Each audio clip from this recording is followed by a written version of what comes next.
Hello everyone, I'm DonTheCrown, and today we're going to talk about how to play the stock market and where the winds meet. It's not really a stock market, it's more of an arbitrage trading type of thing, but it is pretty neat. Now, what we're going to be getting from this is commerce coins, and commerce coins can be used to purchase a whole bunch of different stuff. You get these mostly from the main story quest. You can get some from the season shop every single week, you get about 2,500. You get some from Meow Meow from doing the little cat missions and stuff. And you can also get them from doing the thing I'm about to explain. Now, if you go to Kaifeng City, right where I am here, you'll find the Trade Commission. And the Trade Commission, pretty much, if you click it, will tell you a little bit of information about like what item is kind of moving in the market. But pretty much there is always going to be 3 different trade goods that you're going to be looking at each week. Now, 2 of them are always going to be a flat price. In your world, there's always just going to be like 100% value, and then other ones are going to move up and down in price depending on the time of day, and or not time of day, the day, and the kind of like what the rumors are for stuff. And so ideally you want to purchase these at a low percentage and then sell them at a high percentage, and you can sell them either in your own world or you can go crawling to find other players. You just go and talk to this guy. Now, normally, if I click price fluctuation announcement here, this would show me the 3 goods, but for some reason, this screen is bugged since the last patch.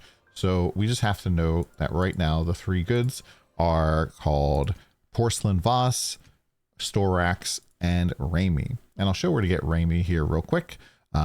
Basically, this shop up here sells that, and then the other ones get sold by a shop that is right around the corner here. So we go hop over, and this is actually the place where you can go and rent houses and where you can go and spend a lot of your coins. So if I go, I'm looking for something, I can see the 2 goods here. I believe it's always these 2 and then 1 other, but I could be wrong. And there's a whole bunch of stuff you can get in here in terms of like more materials. I guess it's probably one of 2 of these, but there'll always be the 2 that are at the top because there's a lot of different trade goods that are in here. But you get things that you can go and put on your character or emotes and other little stuff here with your coins. And this guy also sells houses. Now, I wish I knew about this beforehand, but there are 3 different houses that you can rent. There's the dwelling, there's the compound, and there's the mansion. The mansion costs 10,000 commerce coins per month. And I think that this is the one that everybody pretty much wants. Now, when you rent a house, you get additional space to store trade goods. And I read that part and didn't read the next part in red. The highest value applies if renting multiple houses. So this increases my bag slot for trade goods by 60 slots. And having the other 2 houses for 1,100 does nothing besides give me 2 more houses in town, which I can teleport to. And yes, you can build stuff inside the houses and mess around with them if you want, but that's pretty much like the only stuff you can do. There is horse trading here at the mansion. I haven't really messed around with that. Maybe that's something you might want to check out as well, but you can kind of see the time there, and you can like spend a ton of points here to go and, increase your lease if you want. But yeah, I would just rent just the mansion here. So if we had gone here and we just purchased, let's say we purchased up the Storax here for the week, because the price of this is not going to change. I'm not going to buy the Porcelain Vase because the price is up over the base right now. Normally it's 65 down to, or it's up to 92. If this was like flat price or down, I would potentially go and buy that right now, but not for me at the moment. So what I'm going to go do is run back over here and we can see how to sell this stuff. So we talk to Zhang once again. Just click, I'd like to sell some goods.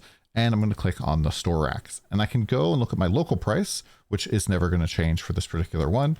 But if we go to remote price, I can see a list of all random players and what their price is. And luckily, this is always sorted with the highest price at the top, lowest price at the bottom. So I just have to click R to refresh until I find a juicy one. Now, this can go up to, I believe, 300% on a really good day. But today does not look like a really good day. I believe the highest we saw while I was trying to record this video earlier was like 180%. So you could go and sell out at that point if you want. It's not really that big of a deal. You make quite a bit of coins from doing that. And you can also go and see what your friends' prices are like mostly only people that are online. So if you have a friend that has like a high percentage who's offline, you could go, message them on Discord or something. Hey dude, log on, I need to sell stuff. You can also go and look at the prices of the other item here. So the other item being Rammy here. And so we had a 192.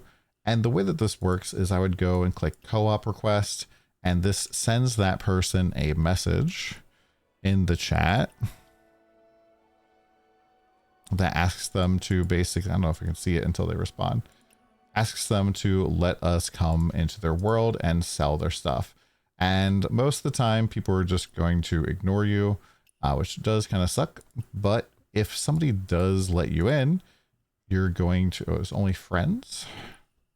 You're basically going to end up right where I'm standing, and you'll be able to just go and sell by clicking the guy, click, I'd like to sell some goods, click the good that you want to sell, and then click over all the goods that you want to do, and then, click to confirm. I wish there was a sell all thing, but it kind of is what it is. There is a little tag next to this that you can like thumbs up for selling at their base, which is pretty nice. But yeah, that's pretty much the whole system there for that. There is one more thing though, which is guild related. So guilds, as they level up, one of the things that they can get is leveling up the cargo warehouse of the 4 Cs. And this gives us, I'm not really sure exactly, some extra bonuses to doing some of the trades. Now, under techniques here, we have a whole bunch of different like passive points that you can invest in. And I've gone and I've got a lot of selling bonus and market tax bonus. And this cuts the market tax when you're selling to other people in your guild.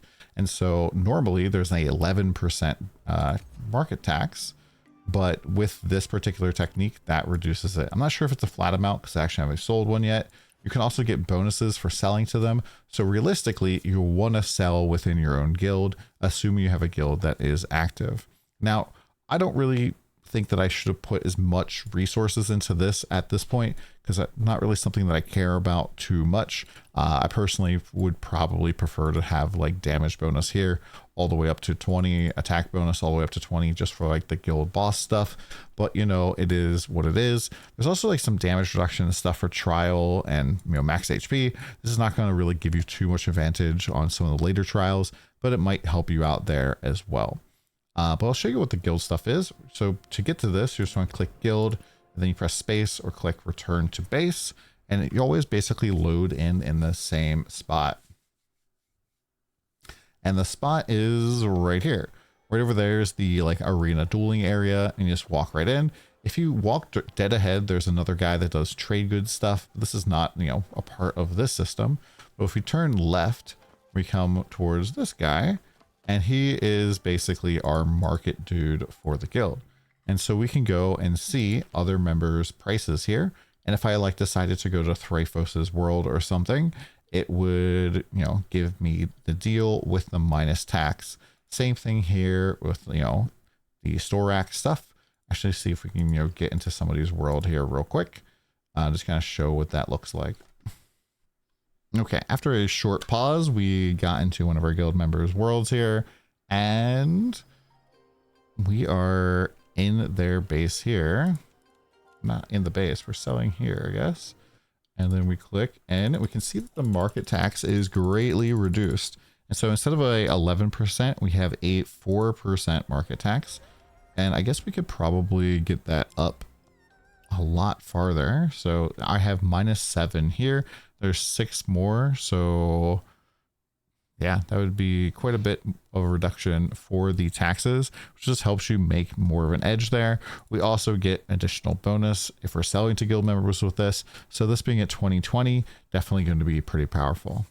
Hopefully this video helped you out, maybe taught you something a little bit extra about the game. Come by the stream, subscribe if you like these types of videos, and we'll see you again soon. Later.